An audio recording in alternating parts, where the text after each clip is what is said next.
In this video, we're going to talk about, is Disney just for kids?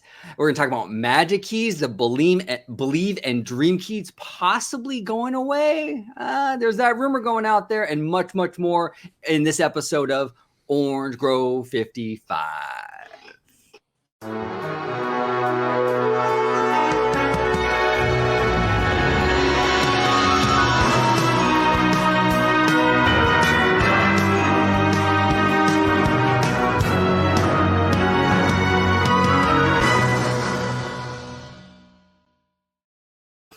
Hey everybody, welcome aboard to another episode of Orange Grove 55. I brought my brothers back to discuss a host of topics in regards to the Magic Key program, in regards to whether or not Disney is for adults too, or is it just for kids?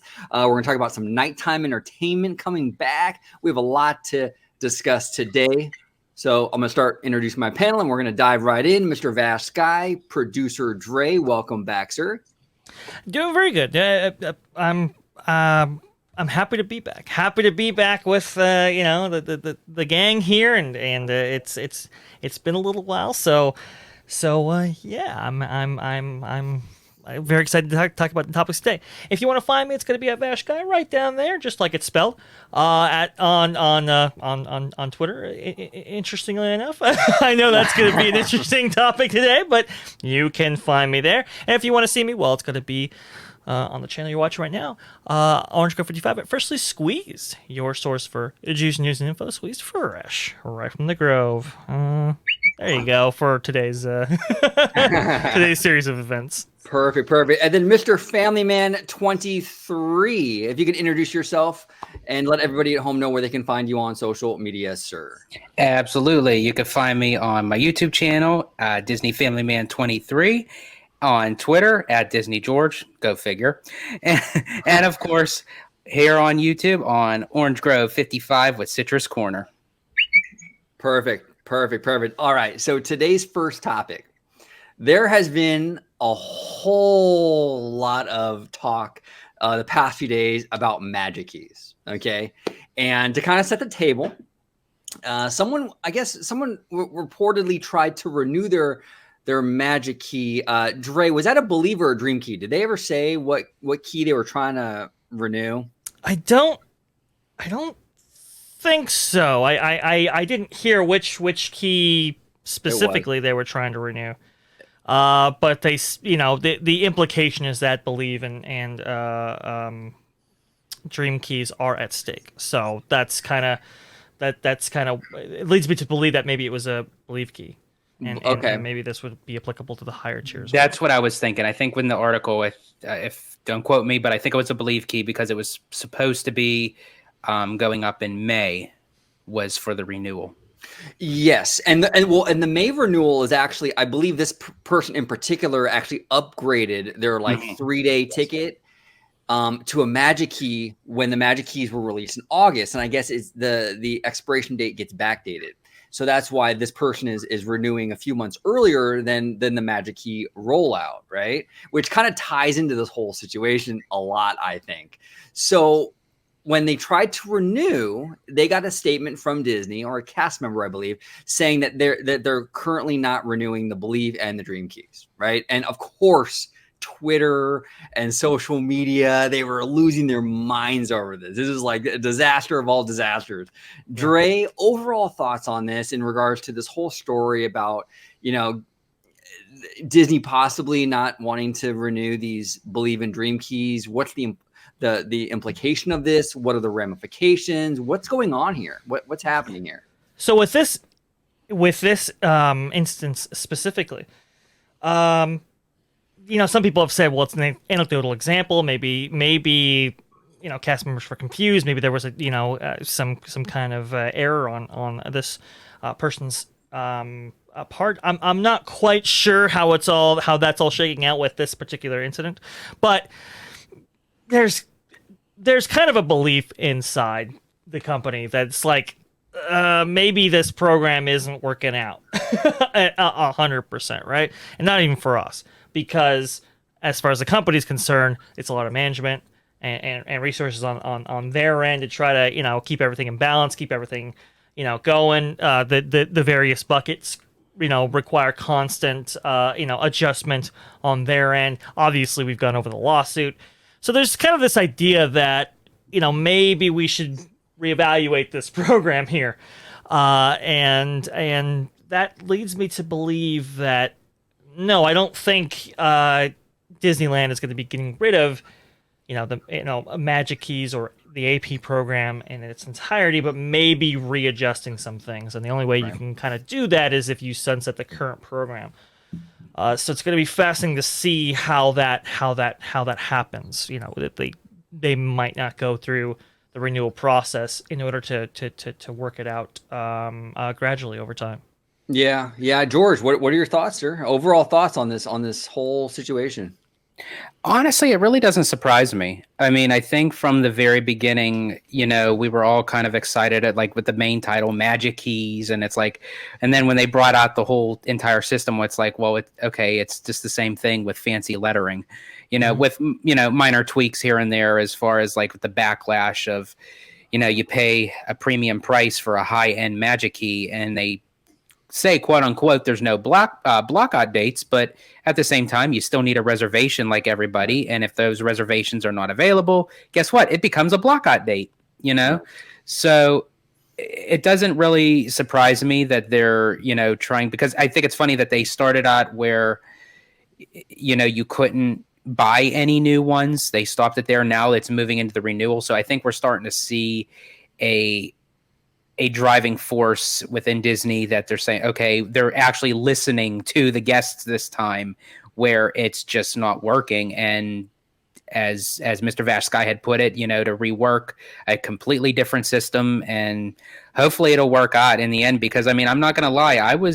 Before they announced this, I was debating whether or not to renew my Magic Key, because I have the Dream Key, and it seems like Disney made that decision for me, and I think it's for the best. And I'll probably wait and see what the new type of reservation is. Yeah. So look, here's the thing with the Magic Keys and the former annual pass program. I remember articles from a decade or more, even from Al Lutz, saying how Disney had interest in reimagining this annual pass program. This has been a desire for Disney for years and years. And I think that really stems from the fact that Disney does not make, contrary to popular belief, they don't make a lot of money on annual pass holders. You got to understand that you're paying, look, for the most expensive Magic Key, which is like $1,300, right? You're paying $1,300 for an entire year. Well, based on the park hopper day ticket prices, it only takes about 6 visits per year to pay for that Magic Key, that most expensive Magic Key. Everything after that, Disney's losing money on you. And really, unless you're a Magic Key holder who's spending hundreds of dollars on every visit, which, let's be completely honest, you aren't. Most people don't do that. So after a few visits, Disney's losing money on you. So it's definitely in their interest to reinvent this program. And they've been wanting to do it for a very long time. And I think that what they're going to do, I'm going to die on this hill, but what I think they're going to do is they're going to lean more into the reservation system. And instead of using blackout dates to determine the different tiers of the keys, I think the ability to hold a certain amount of reservations per year will be the determining factor for each tier. So obviously the highest, the most expensive Magic Key will give you the most reservations per year, and the cheapest will give you the least amount per year. That's going to be the measuring stick. And look, they're going to get rid of the blackout language because of that class action suit that was filed a few months ago. And I think the new measuring stick is going to be that reservation system. But what say you, Dre? Yeah, you know what? I echo a lot of your sentiments. It's interesting when the annual pass system was first implemented. It was really for Epcot, and it was for the massive amount of restaurants that park was going to have. Back in 1981, when that park, or 1982, sorry, when that park opened, right? 1981 was when they were thinking about this. Yeah. So And but listen, Disneyland, it's not quite the same deal out here. It's you have a lot of annual pass holders who treat the parks as their hangout spot, and maybe that doesn't necessarily bring with it a ton of revenue. Now, obviously, you want to have some kind of a AP program in place in order to shore up days that tourists and out-of-towners maybe don't typically go on, right? And there's some other reasons to go with kind of an AP system of some kind, but we're seeing people kind of squat on days as they go along in the calendar, so that leads me to believe, hey, maybe we don't have maybe a day system, maybe a BA point system, right? And you have various levels depending on what time of the year it is, right? You're seeing crazy demand for the 4 sit-down restaurants that Disneyland Park has, which is insane.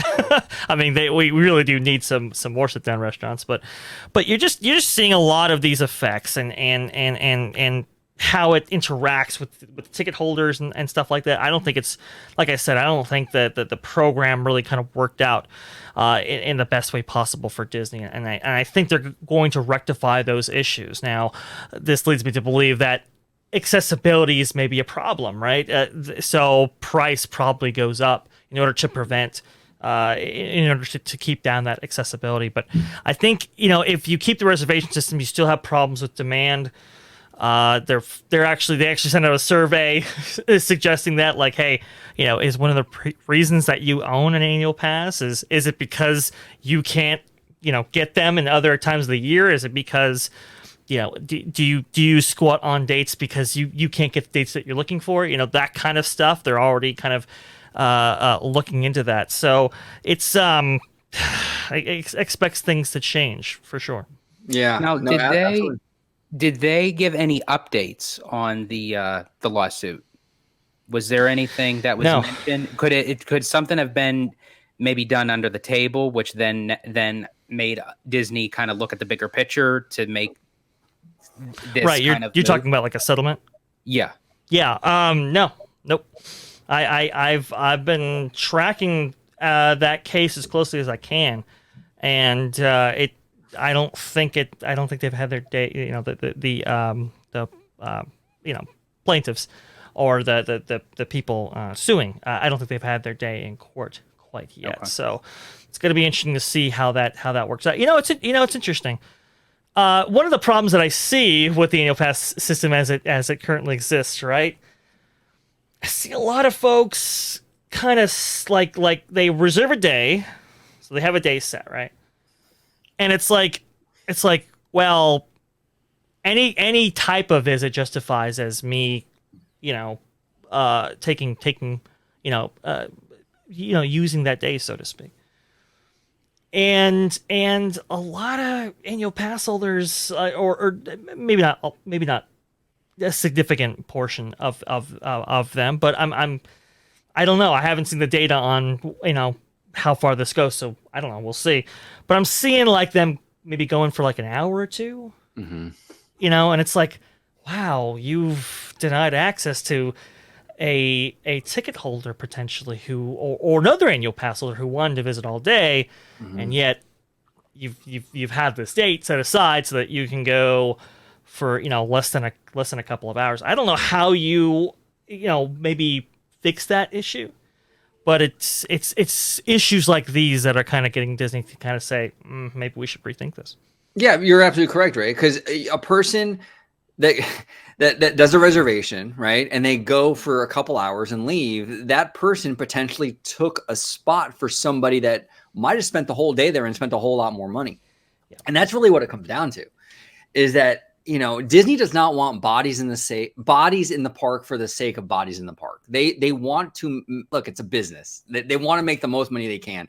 And really, like I said before, after like the 6th or 7th visit, which is very easy for Magic key holders, like I said, a lot of these key holders go very, very often. They're losing money on you at a certain point. You've already paid for the pass, right? And then. Yeah. A lot of key holders, they don't spend a lot of money. Like you said, Dre, they go for an hour, they'll buy the popcorn bucket and they'll leave. It's like, and now Disney lost that potential reservation spot for somebody else that might have spent a whole lot more money, had 3 meals at the resort and bought a lot of merch. They lost all that. So Disney's definitely looking at all those numbers, all that data, and that's going to be part of it. And that's why I think they're going to double down. Like, I think key holders are going to be disappointed. If you think that they're going to reimagine this and give you more access, I don't know. In my opinion, I think that's not going to happen. I don't think Disney wants to give you more access. I think what they want to do is they want to make sure that when you go, you spend more money. And that's why I don't think they want people there.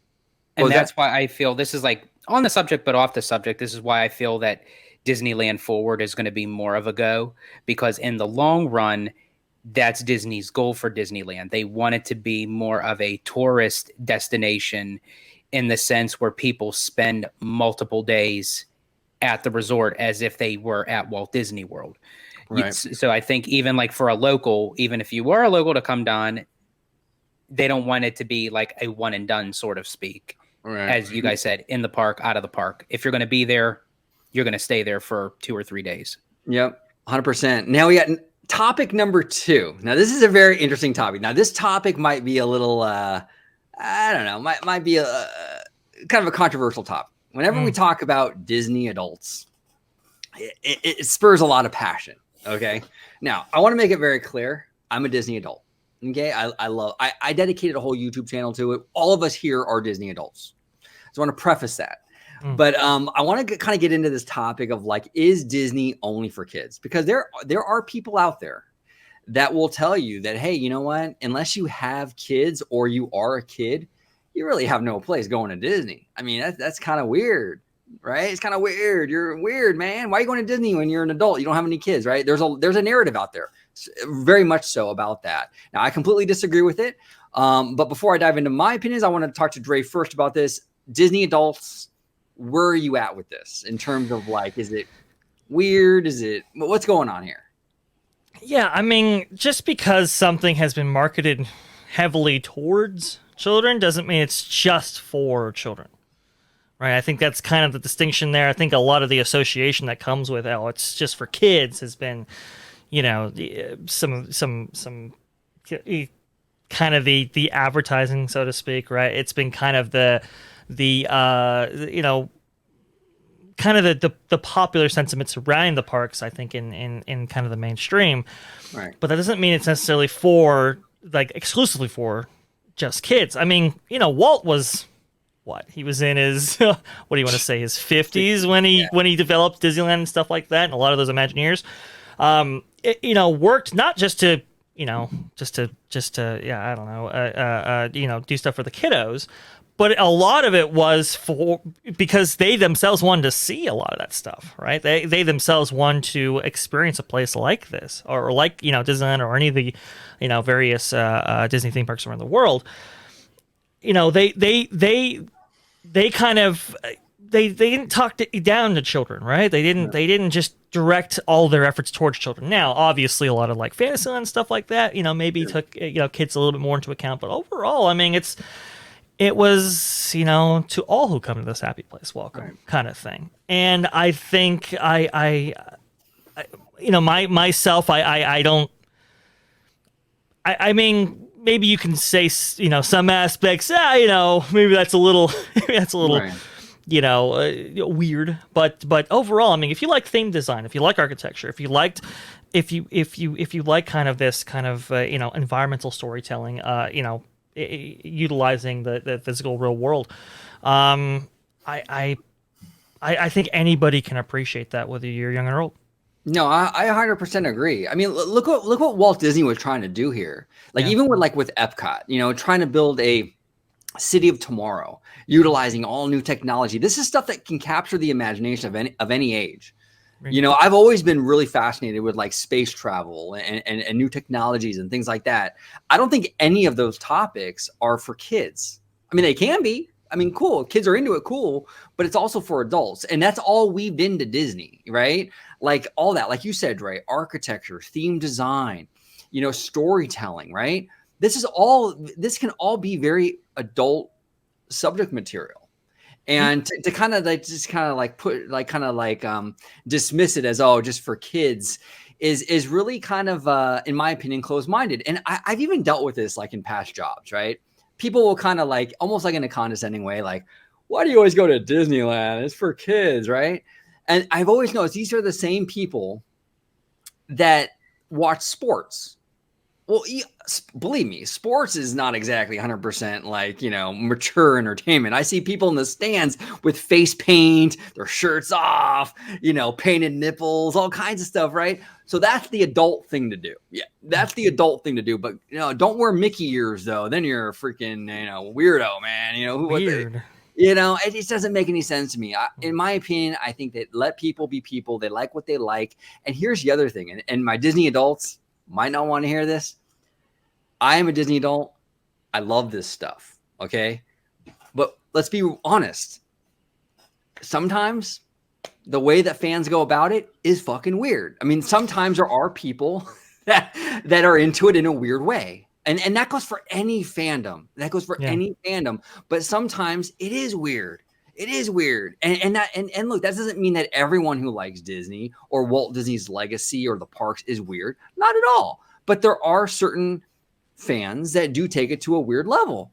And that's going to go for any fandom. So we just have to acknowledge that. But what do you think, George? Is Disney just for kids? Is it something that's kind of for everybody? Where do you kind of stand on that?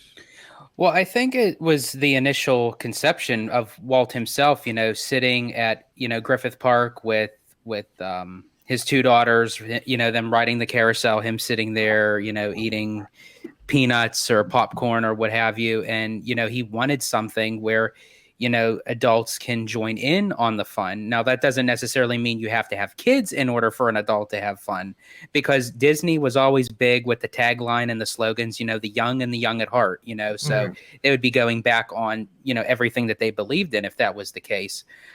So I truly believe that, however old you are, whether you're 9 or 99, if you have a passion, and I think that's where the Disney community is so strong. And this is where I feel that Disney is somewhat invincible, because it has such an upbringing on people, from an infant to a toddler to a young child to an adult to an elderly person. It's like you can find those special moments and memories that, it's like a legacy that continues. And I think that's where Disney stands alone than the rest. And, people can argue to say, well, if you don't have kids, then, why are you, here? And I've had that many times. And my main response is the same thing. It's like, here, pick a finger.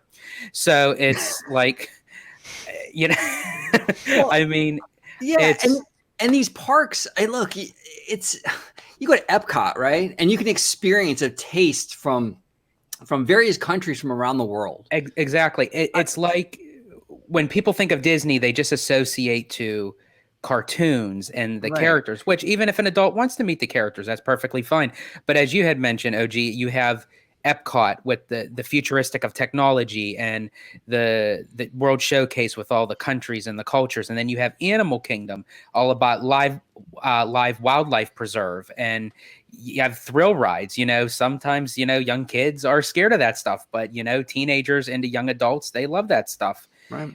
But I do understand where parents of, families may get frustrated with people who are adults and don't have kids or don't bring their families. Because I think what it eventually turned into for not all adults, but where they kind of use Disney as a media platform.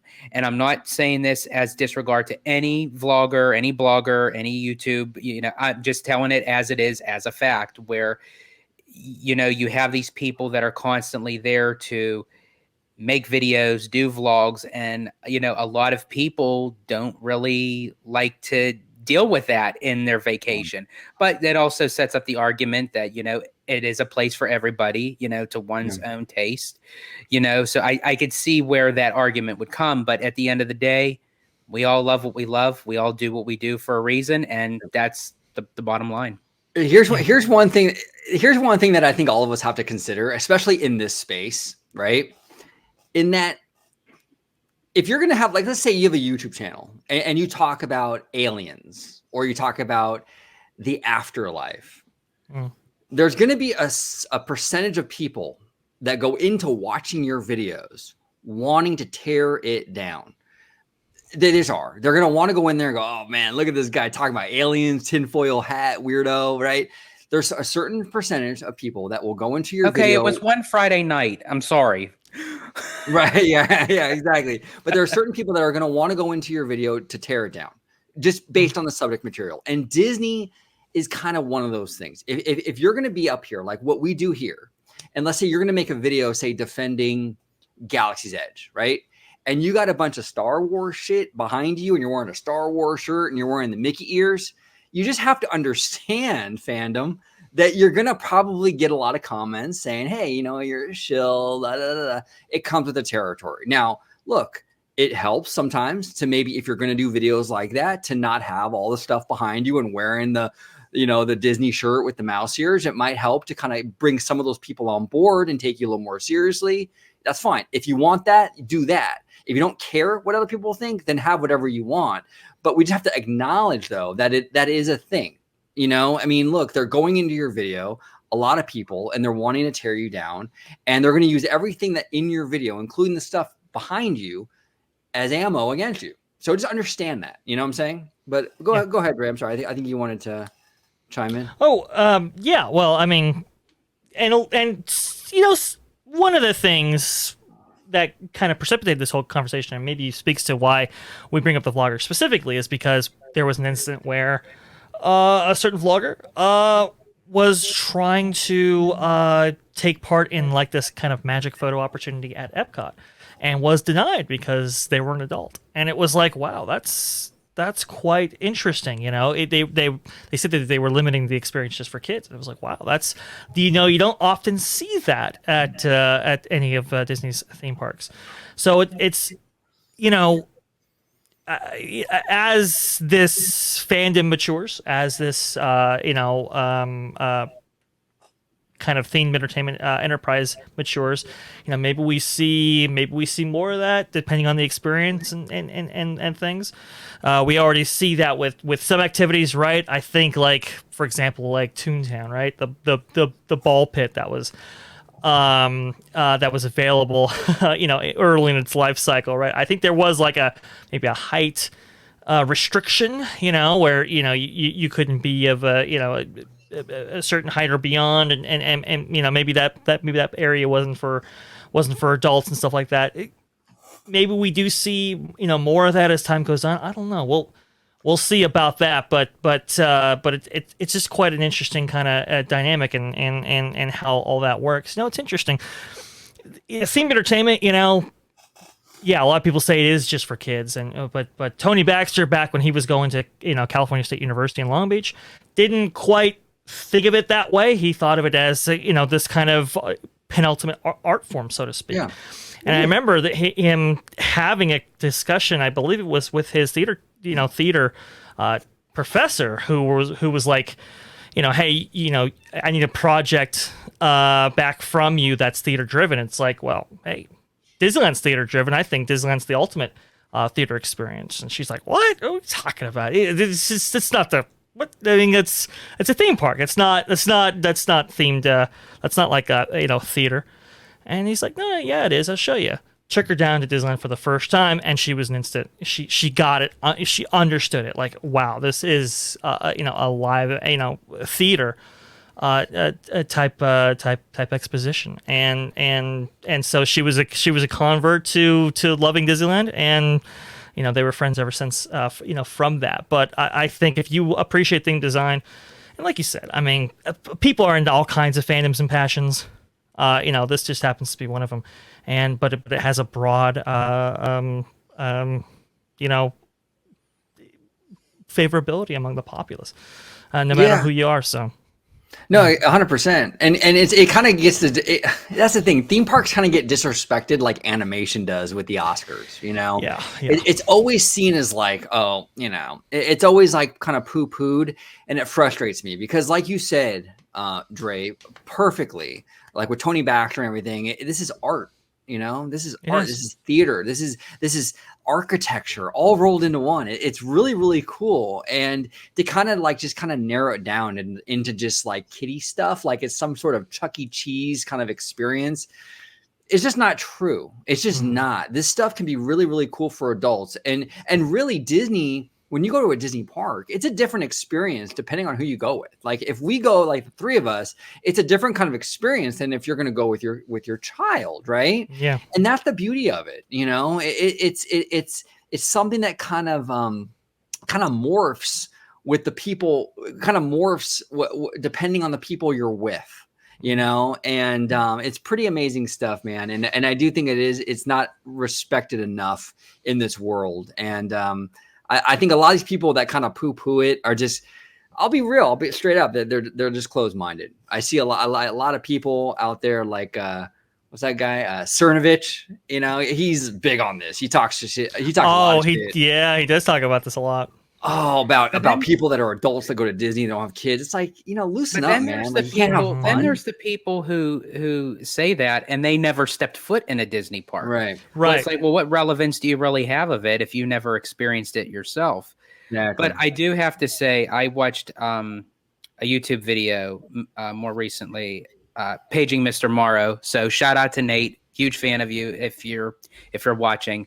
That he actually got to go over to Disneyland for the Main Street Electrical Parade, World of Color, you know, reopening, and like just watching him because he was so excited because he never got to experience Mission Breakout, the Incredicoaster, and it was like just watching him. It was like so thrilling because he was getting all his emotions up in once, and he said, "All this stuff has been here, and you know, you watch, you know, YouTube 1,000 times," and he said, it may be old school for everyone else, but this is all new for me. And he was just loving Disneyland.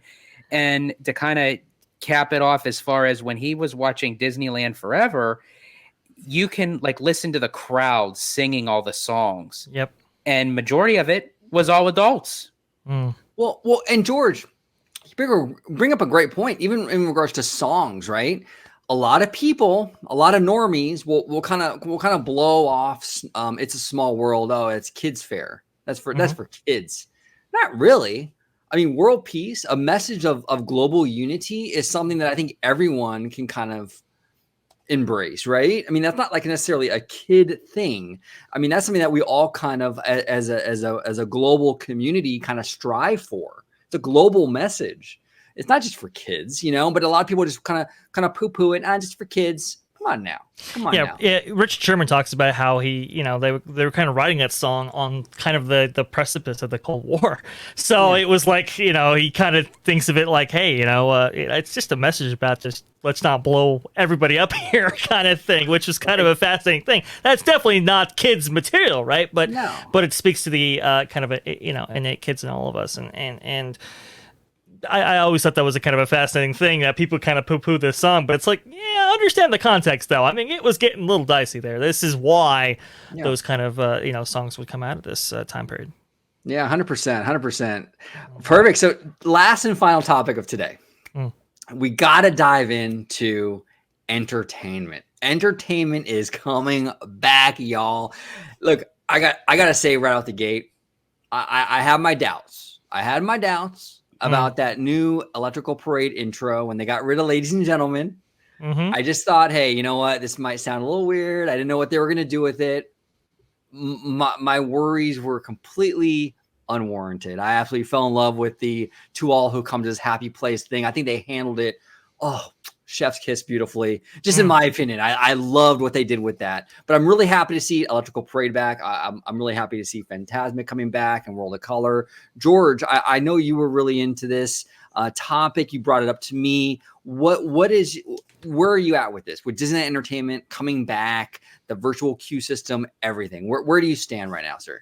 I honestly, as far as the overall concept of, you know, entertainment and especially nighttime entertainment coming back, it could not have come at a better time because, as you both know, and all you listeners and viewers out there, I'm going to be coming out for a trip to Disneyland in June, and it is like the quintessential time that everything is coming back. And I think, you know, who doesn't love Disneyland's Fantasmic? I mean, when that show starts, it just livens up the park even more. And then you have Disneyland Forever, and then the classic electrical parade celebrating its 50 years. I mean, if there's one thing that we've learned that coming from Walt Disney World's 50th is just to do the complete opposite.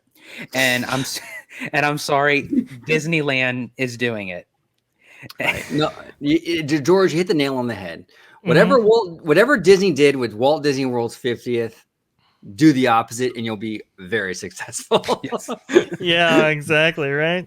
Now, as far as that they're doing the virtual queuing, I'm actually going to pass it off to Mr. VashSky here, because he and I had this conversation. He's the one that actually brought that part to my attention, because I had recently booked us reservations for the Lamplight Lounge to try to connect it with the viewing of World of Color, and then we were discussing our kind of go plan of how this would turn out as far as with the virtual queuing goes. Mm-hmm. Yeah, it's quite interesting. So I guess so I was under the impression that you had to actually be in the park that corresponded with the show you wanted to see later in the day. So for example, you had to pick your starting park if you were doing a park hopper as DCA in order to see World of Color, and vice versa for Fantasmic, right, for Disneyland. And I guess that's not the case, because there were people that were booking World of Color virtual queuing, and they were sitting at Disneyland. They were sitting in Disneyland, so it was like, well, that was kind of an interesting thing. But that's probably better, because then it places even more enhanced emphasis on like which park that you start at, right? I know, George, we had a couple of conversations about this and trying to coordinate everything. And it was like, do we pick this park? Do we pick that park? It's a very interesting kind of dynamic that's playing out here. But the fact that they would do a virtual queue system like this, I mean, obviously I was expecting it. They had implemented Show Pass or Fast Pass for these shows right before with World of Color and Fantasmic. I thought, okay, they're probably going to implement this and probably make it digital. You can't have a cast member hand out a ticket to you. It's impossible now. We got to go digital with all of it. And it's like, okay, well, now we got to play this game again if you want to see nighttime entertainment, which is, I don't know, it's here nor there. I mean, it's all implemented to prevent people from squatting there physically, right? And especially for how busy the park is now, probably not the worst policy in the world. No. But could there be a better way to do this? I don't know. I think so, but say la vie. This is the way they're going to go. Can I ask you fellas, now, as far as we've seen how the virtual queuing is going for World of Color, do you feel that that's going to be the same type of way for Fantasmic? Because Fantasmic and World of Color, well, let me rephrase that question. It's going to be virtual queuing, but do you think that they're going to tackle it a little bit differently as far as the placement for people? Because Fantasmic is in a different position than World of Color, because you have that walking path between New Orleans Square to Critter Country, and that's essentially where are they going to end up blocking that whole section off for the time being, or are they going to have like a separate pathway to have people walking around where they're going to have the reservation clusters, so to speak? Well, I think they'll kind of always do what they did before with the crowd control, but just now with reservations. I think that's pretty much what they're going to do. They've always had, like with Fantasmic, the cast members have always kind of roped things off where people can get through, but then they're funneling people into like the viewing area. And I think it's probably going to be the same way. The only difference now is that you're going to have like a reservation and probably an area where you're told to sit. I think that's pretty much going to be the only difference. But what do you think, Dre? Yeah, so that's part of why they're doing so much work to New Orleans Square right now in order to facilitate not just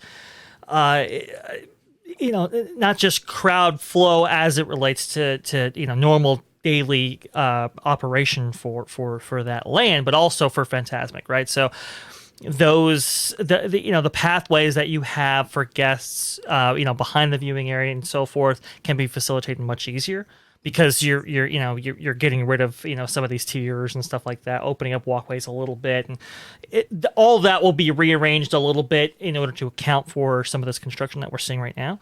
But part of the reason why they're doing that construction is to facilitate better crowd flow, during Fantasmic. So I think that's going to be interesting. I think everything will be a lot smoother from this construction project that we're seeing right now in New Orleans Square than before. So it's going to be fascinating. It's going to be an interesting thing to watch. A couple notes. One thing, Main Street Electrical Parade, they weren't able to refurb the show completely. We saw some problems on night one, right? Even in the live stream, I saw, that, the body of that little, caterpillar is out or snail is out, right? And apparently, the second show they had that night, they had even more problems. We saw that famous video online of one of those little snails spinning, and the back hatch opens and stuff like that. So obviously there's some things to work out there. Disneyland Forever, I think, went off well. I didn't see anything that was missing. I still have to watch portions of that show. The only thing for Disneyland Forever, as far as the first showing, is at the grand finale, they didn't have the pyro. Oh, okay. Well, that's interesting. That might be wind related too. Yeah, because everything else went off without a hitch. Even like some of the minor pyro, but like the grand finale, they didn't finish it off. But you gotta love Disneyland Forever. It just pretty much sums up the whole story of Disneyland and Walt himself. It's great stuff. Great stuff. And you're gonna have technical. I think anytime you have these parades, mothballed, so to speak, for literally years, there's gonna be some issues. But I think they'll iron them out. And World of Color had some issues too. I guess there was a fire before the show, and some fountains still aren't working, and it's we're still working on that. But the projections that they replaced look fantastic as far as I could tell. So, hey, you know what? It's all coming together slowly but surely. But it's great to see these things back. And then as of right now, Fantasmic isn't back yet, but right. May 28th, it'll be back up and running. We'll get to see, if anything was added, any new type of technological special effects. And I know that we're going to be doing a video with Mr. Theme Park Casual about a healthy debate on Fantasmic 1.0 versus 2.0. So I'm looking forward to that. Yes. Before we close it out, I do want to say that we will be talking to Theme Park Casual and trying to get dates and everything in regards to that. I really, really, really want to sit down and kind of talk about that. That's been on my chest for many years. I am totally team 1.0. I don't hate 2.0, but I love 1.0. But we'll discuss it. I want to get him on here. We'll break all that down.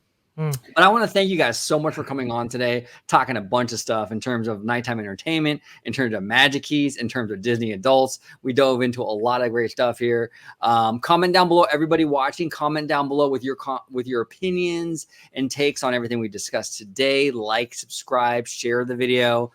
Producer Dre, VashSky, host of Freshly Squeezed. If you can kind of start closing it out for us and to let everybody at home know where they can find you on social media, sir. No problem at all, sir. No problem at all. Best place to find me is at VashSky on Twitter. It's right down there. That's an interesting place right now, so we'll see how that goes. And if you want to see me, well, it's going to be, a place of robust discussion, of healthy debate. But very robust right now, for sure.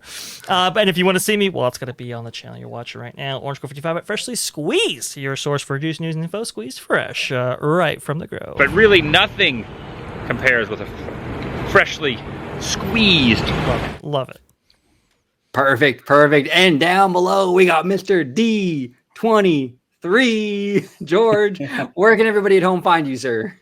You can find me on my YouTube channel at Disney Family Man 23. You can find me on Twitter at Disney George. I'm just a small increment of the 43 billion, just saying.